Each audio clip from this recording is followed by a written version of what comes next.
Hello everyone, how are you? Boots Bares here. Hindi ho to adobo, hindi rin pork humba.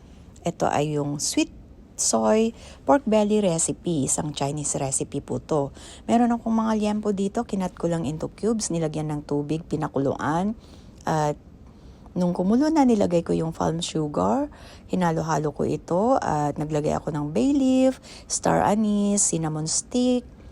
Hinalo-halo ito at naglagay ako ng soy sauce, cooking wine at saka ground black pepper. Sinunod kong nilagay yung onion leeks. Hinalo-halo, tinakpan. Pinakuluan hanggang sa mag-reduce yung sabaw.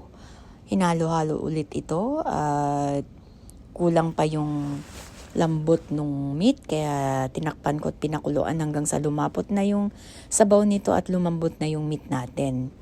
Nilagay ko na yung green onions.